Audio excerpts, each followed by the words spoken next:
welcome back to M Hood Fishing. And this might be a long shot. I mean, it probably is, because it is after 9 a.m. in the morning. Just getting back from fishing the canal for cats. It was dismal, as you may well know. So what I'm going to do is just a bit of fishing on my local bayou on my way home. See if I can get something. I'm going to start under the cork with a jig. And avocado chartreuse is what we're doing. Yeah, you're right. Avocado chartreuse. Bit of overcast right now. That might be my saving grace. I'm going to drop my cork down just a hair. We have about 1.5 feet underneath it. Less than 18 inches, something around that. Should be able to get something. We'll see what's about. We're looking for bluegill, and we're going to look for them close in. If they're still hanging out right here, they should be, but are they feeding? That's the question. That's why I think it's a long shot. Probably going to get a bite eventually, but I think I stayed on the canal too long.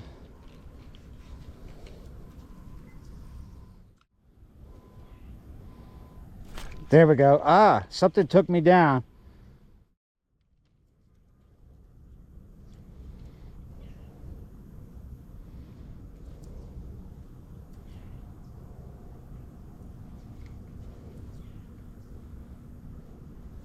There we go, we got you. Oh, nice fight. What do we have? Oh, we got something massive. Oh, look at the size of that Redear. That is an absolute monster. Oh my goodness.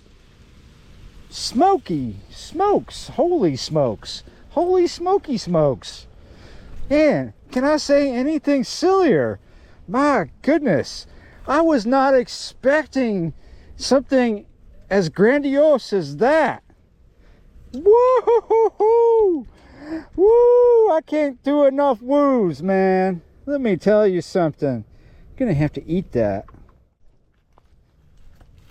That fish had some shoulders. My goodness, yeah, you're right. Let's see if there's any more like that. Come on, clouds. Park yourself in front of that thing, because it's crisping my edges. Yeah, I am getting a bite. I'm getting bites in that spot right there. I'm just fishing a succotash jig, bro. Just a little avocado chartreuse.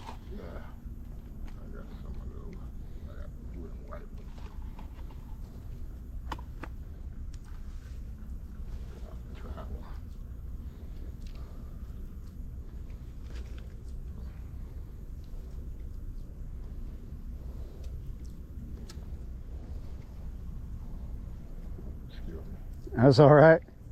You about caught me. Yeah.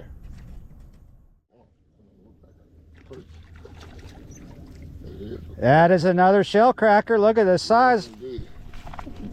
Bro I've been here trying to get a second one, and look, he got his first one.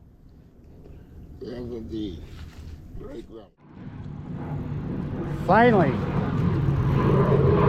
Oh. That was a foul hook. I don't know what that was, but it wasn't in the mouth. Oh, there you go.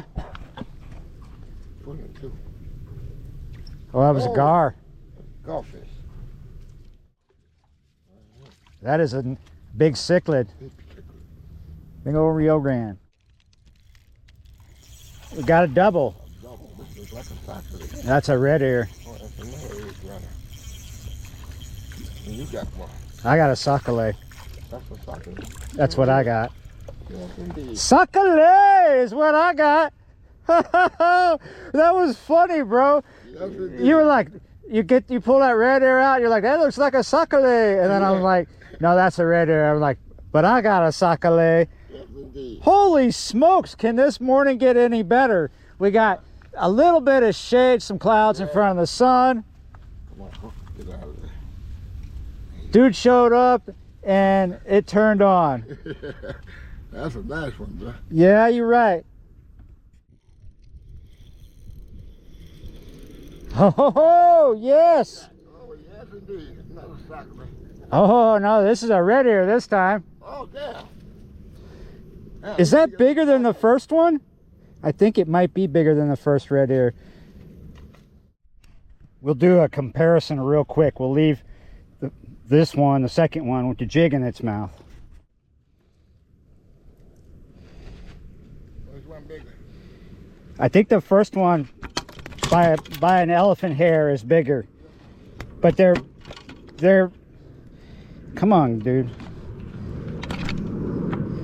They're about the same size, really. They're real close. Yeah, they're about the same size. Oh, boy, about it's getting hot. It's getting hot. Nice gill. Yep. Well, all right, Larry. It was fun fishing with you. All right, Mark. I'll see you. I'll see you next time. All right. Yeah, you're right.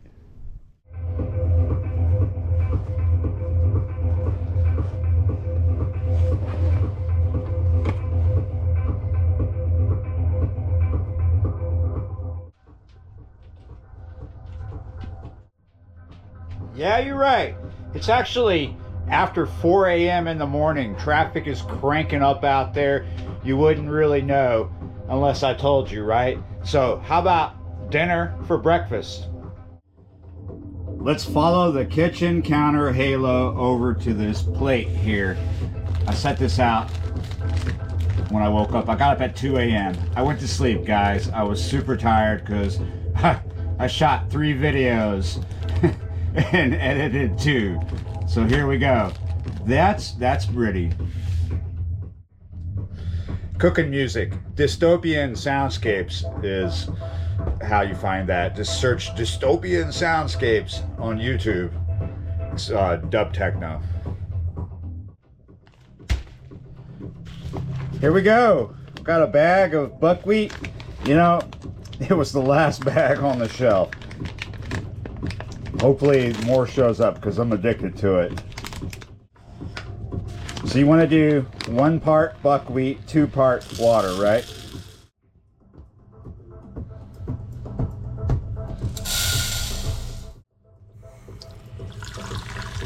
Normally you would add a pinch of salt, but considering that our water is probably salty because of the low river, the pinch is already in there. So there's 1, and we need another 1 of these. There's my second one. So on a rice cooker with buckwheat, you want to hit the brown rice, and then once it goes through that cycle, let it sit for 15 minutes. We're using buckwheat as a rice substitute. I do have rice, so it's not like I'm doing this because I don't have rice. Buckwheat has a high amount of vitamins and protein in comparison to rice or oatmeal. So with what we're making, it's going to be a boost, like a bass boost, a treble boost, like a bunch of boosts. A straight up, amped up protein boost. Yeah, you're right. Spicy too. You might see some items here and guess to what I'm making. If succotash with hominy was what you thought, you are correct. Now, we are going to make this really, really spicy, but don't you worry. If you want to make this, just plug your equalizer pedal into the chain and set the levels appropriately for your palate. Okay, spice boost coming out. Back in here for more. Yes, we are doing the prep first. Sometimes that is just the best way to go about cooking, is get your prep out of the way, cut the fish, start cooking. I'm forgetting something, aren't I, Tulsa? Do you know where it is? It's okay, I know where it is. It's hiding behind the cream cheese. Chaos. All right, this is the first thing up. Red onion. That might be more than I need, but we can change that. First, we got to get the peely bits off. Cut it in half. Put that to the side there, because we're going to size this up. We're going to bang, do that, and then start coming at an angle. this way as I cut going around the clock backwards, most of my cuts will be fair to middling, right? Almost the same size, sort of.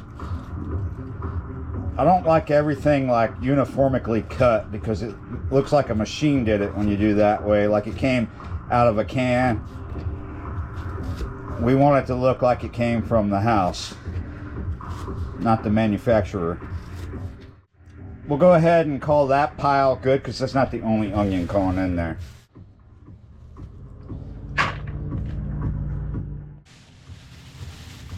These onions, as you can tell, have been hanging out underneath something, hiding in there for quite a while. Let's get them out of the way. They're not too far gone. They will be fine. Before I rinse these, I'm going to get the dried peely bits off.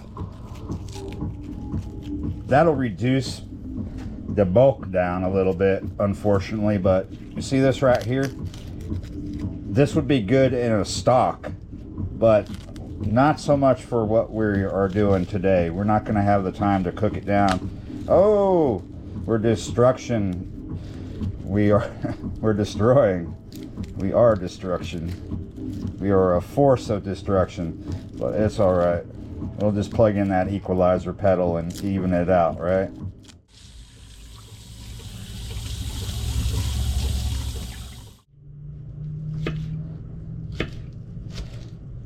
This we're just gonna chop straight up like that, right? Not gonna go down the middle of each stalk. We're just gonna have little onion disc, but they're probably going to reduce down, maybe get disintegrated a little bit. Probably not that much. Probably will stay intact, but separate into multiple little onion disc. And we want the green bits especially.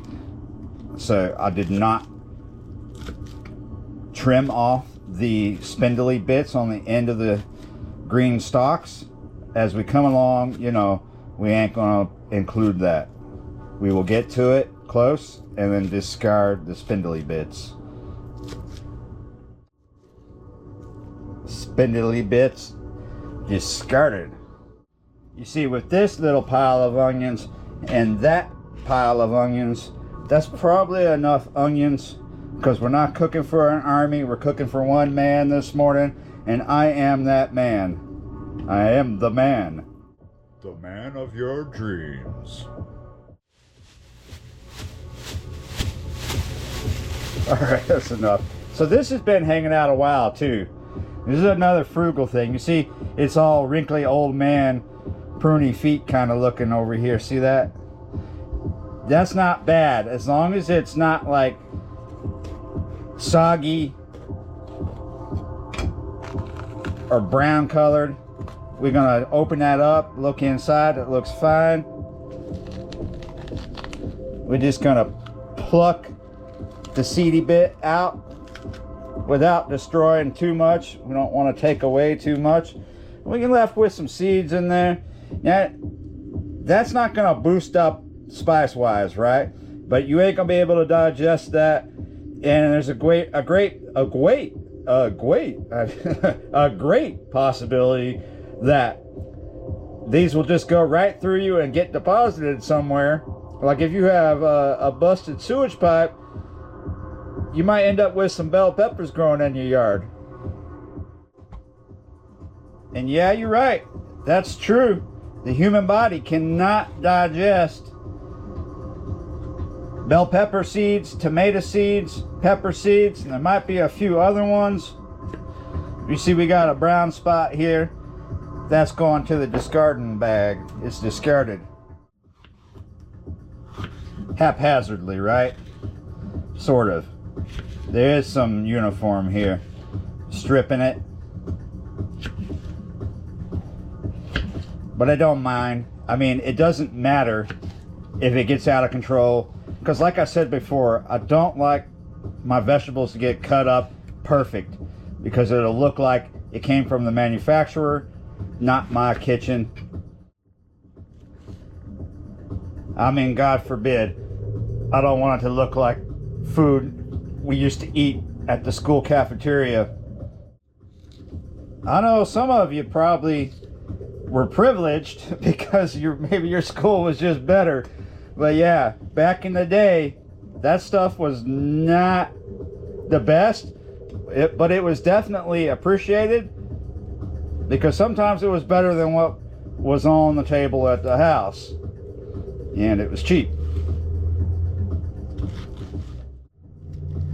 To this day, I still get the odd craving for fish sticks and mashed potatoes.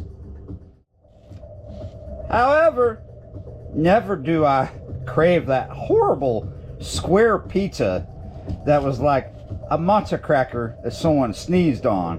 That stuff was just abominable, dismal, a disappointment, a disgrace. There we go. It's almost there, right?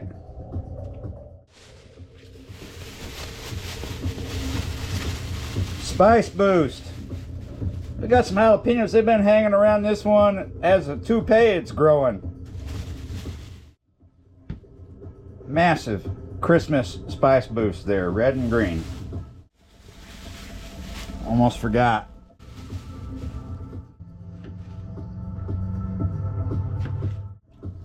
I'll do this garlic last. Let's get these peppers out of the way. These are jalapenos.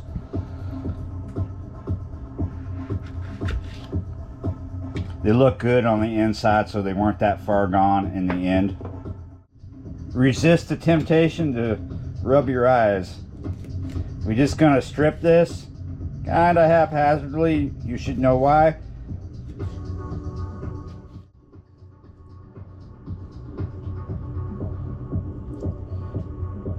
All right, now that I got that bunched up, we're just gonna come along and cube it up.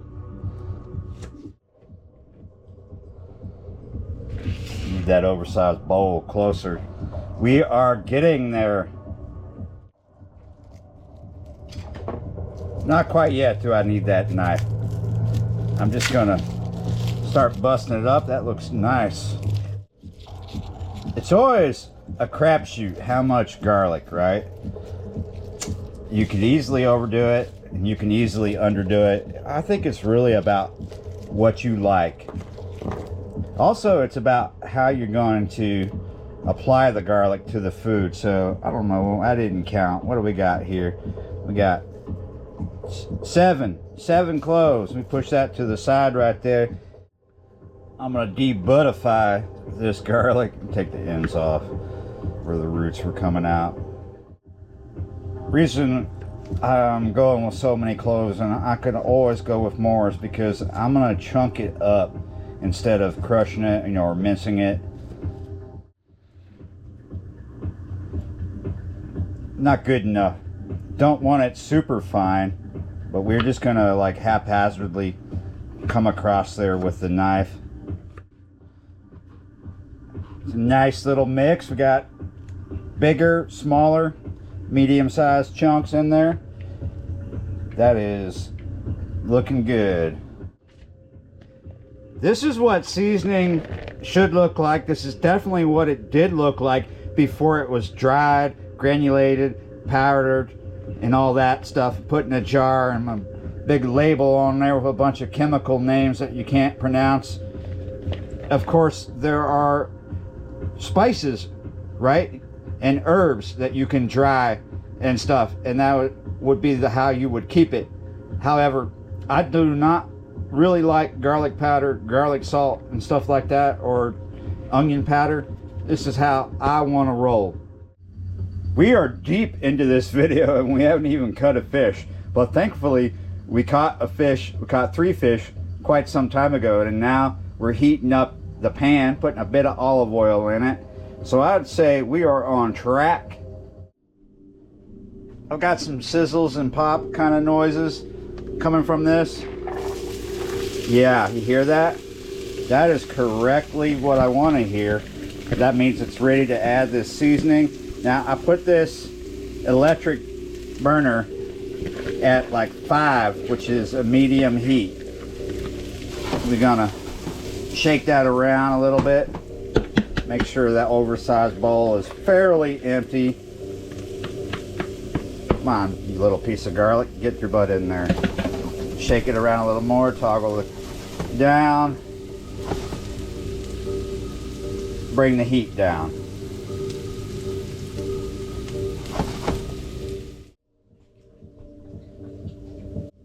I am going to use the Redears in the succotash. Normally, I would have some stock. I don't typically make stock anymore. I used to make my own vegetable stock, right? One day I will be doing that again. But normally these days I would buy some, right? I would have some vegetable stock. There are ones that I like a lot. They're usually the organic vegetable ones, which surprisingly these days are not super expensive. You could actually spend a lot more on vegetable stock that's not organic. I find a brand locally in my grocery store, my local grocery store, that's organic and affordable. However, I forgot to buy some and the store is not open, so we are going to use this Redear.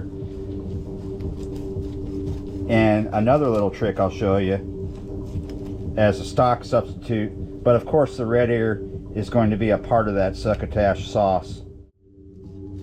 Earlier in this video I made it sound like I'm some kind of seasoning purist. I'm not. I do use dry mixes,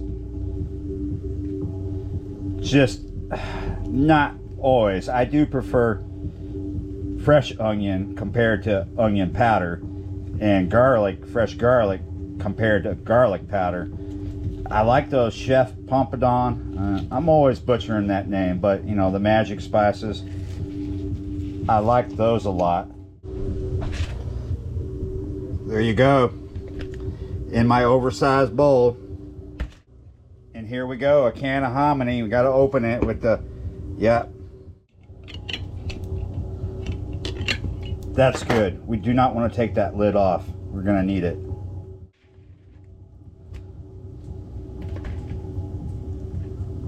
You know that I am definitely going back to that spot as soon as possible, because I would like a meal with more than just 4 fillets of red ears, and definitely more succotash. I had to like make up my mind which knife I'm picking up there, so we just want to like cut it a little bit. I should be going at an angle to the fillets, and that's good right there. Get that all in my hand. I don't really care if this falls apart and feathers up, because that's fine. It's probably going to do that. I know that.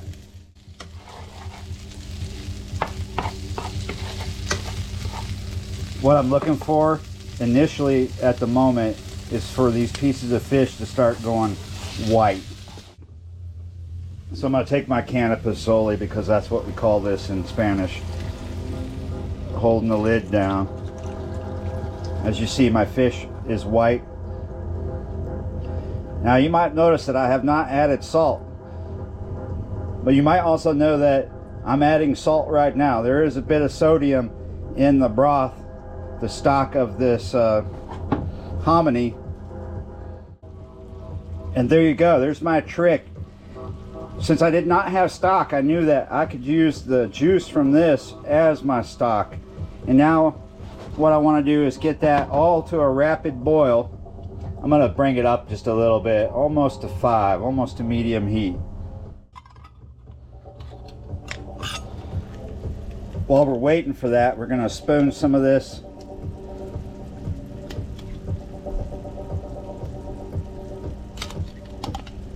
That's almost half the can. Yeah, that's good. That's a good amount.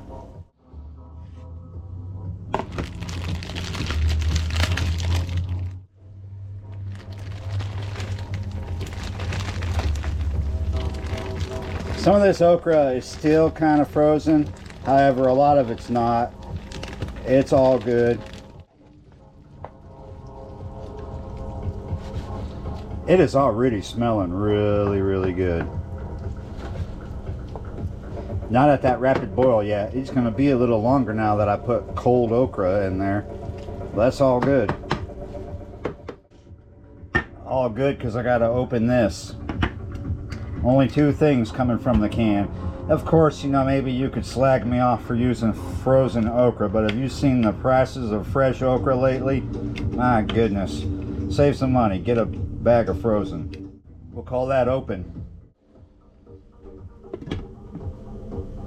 Okay, so we're getting at that boil, right? And we've covered it. Here in a sec, when we have this like rapid boil, we will bring that heat down to a simmer. All right, now I'm gonna drop it down and we're just gonna let it sit for a while. I will be adding the tomato sauce very soon, but not quite.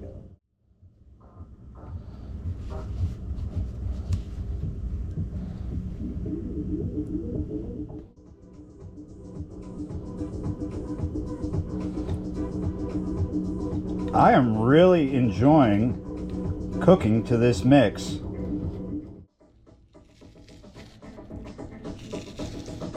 This is one of those fish where if you're careful, you could just do this.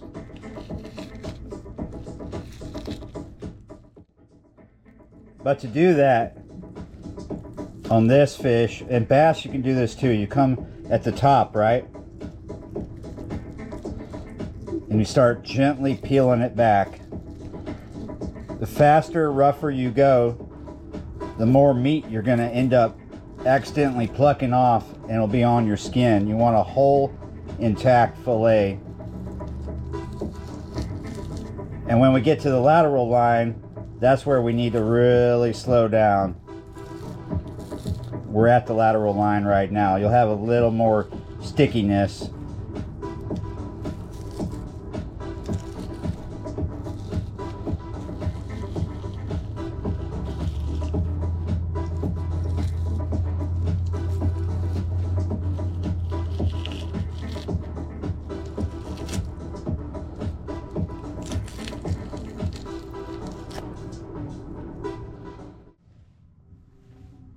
Clean as you go. This clip is for the guys and girls who believe seasoning comes from a jar. Here we go. We got some, yeah, Prudadom, Papadom.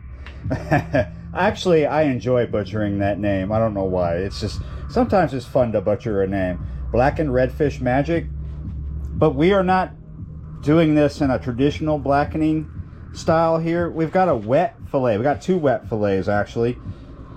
Normally you would dry these, dredge them in butter, then season them.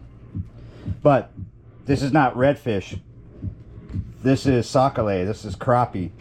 So we're keeping them kind of moist, wet, right? So the seasoning soaks in a little bit. It's going to soak in more on the cut side than the side I peeled the skin off of. But it will soak into both sides. So what I'm on about here is that you want to blacken this like you would speckled trout. You want to bronze it more than blacken it. And in my opinion, you don't always need to put the butter all over the fillet first. I thought I told you what I was on about. I don't think I clearly did. What you want to avoid is overcooking this to where it's dry. You don't want to dry this out. And if you blacken it like you would a redfish or a catfish, you're probably going to end up drying this out. So bronzing means you're not making it black. You're not burning it. You're just going to lightly blacken it, bronze it. And that's the pan we're going to do that in. But first we got to heat that pan up. We're going to have that at an 8 on this electric range. But before we get to that, while we're waiting for that to heat up, look at this. This is looking nice, but we need to finish it off. So we need to add 2 things. Holy moly, I cannot get the lid off the roux jar. Give me a second here. My goodness, what's going on? Put a towel on it and it came off easy peasy. I'm just going to spoon out just a little bit. I don't think you need a lot. That might even be too much.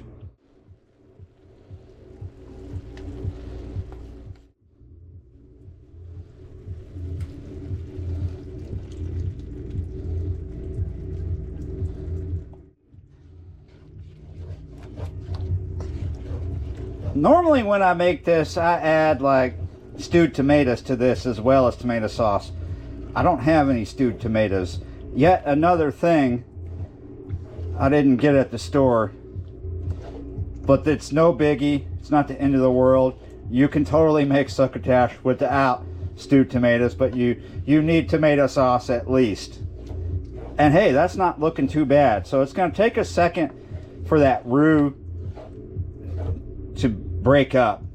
It's got to heat up and start to liquefy. You know, it liquefies as it mixes in with the liquid, and the heat is pivotal in that.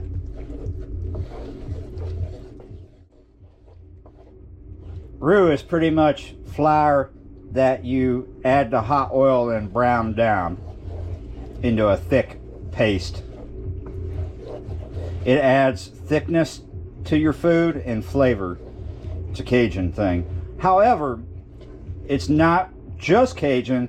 People forever have been thickening sauces with flour.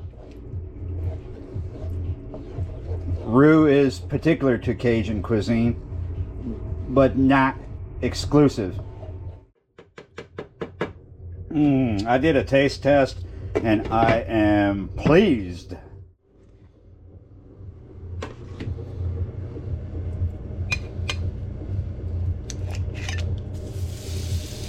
I know it's a lot of butter, but some things are healthy and some things are not. When you put it all together, it evens out. See, that's browning up. Put that fillet in there, put this one in there as well. Ooh, I got the tail bent down. There we go. Pull it up off the heat like that. Dance it around in there. And then, oh my goodness, I'm missing something. Let me go digging in this drawer real quick. Oh my God, I thought you were going to be hidden in there and I'd have to dig deep. We are on our way to a successful browsing. Look at that.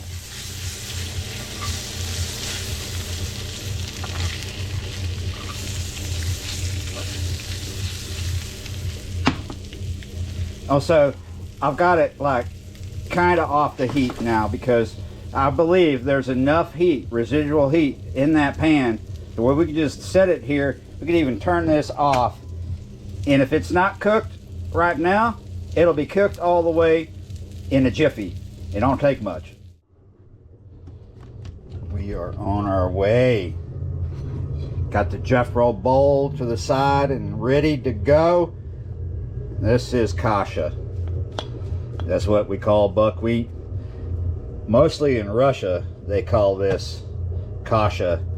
However, you know, I don't know how you feel about Russia, but this is not grown there. This is an American buckwheat right here. Bob's Red Mill. That's a good amount right there.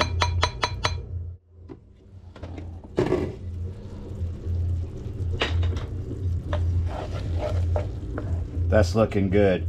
Legend has it the popularity of buckwheat in Russia is due to Greek monks. They may have had some Greek mutts with them. However, it's been proven that buckwheat originates from that area where it's Western China and Russia and some other places. It's not quite. This is way before Russia and China were a thing. It was just land. Long time ago. People just cultivated it and spread it across. So buckwheat was actually being grown in many places in the world, the known world, before the Russian culture grabbed a hold of it and started eating it all the time. That's just a theory about the Greek monks, though. and they were Orthodox, I believe. There's a lot of good things, not all good, but you know, there's a lot of good things sewed up in the Orthodoxy. There we go. Is this the best breakfast ever? Maybe. Might be more like dinner, brunch. You know, brunch and dinner.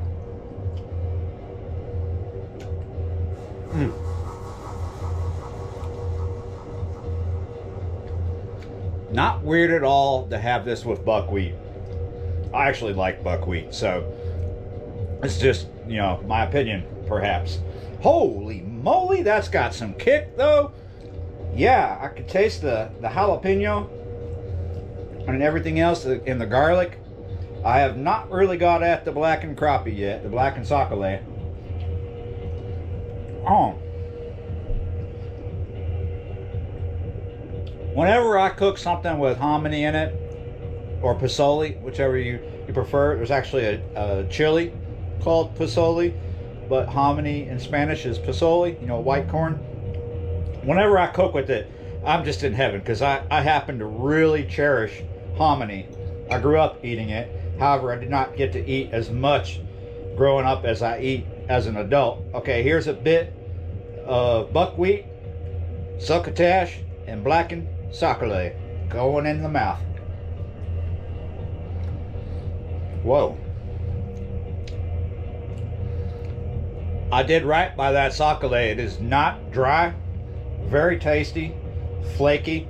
I'll show you a picture of it. Woo. Enjoyable. I believe it is the perfect breakfast. Well, at least this morning it is. I might create another one eventually, but luckily I've got breakfast and lunch, at least lunch, because I got stuff left over and I got buckwheat left over. Hey guys, thanks for spending so much time with me in this video, and especially so much time in my kitchen. I really appreciate all you subscribers and viewers. Yeah, you're right. And I appreciate all the members. If you want to help support the channel, you can become a member. But the best way to support the channel is to keep on watching, liking, sharing, commenting, and subscribing. And I will see you next time.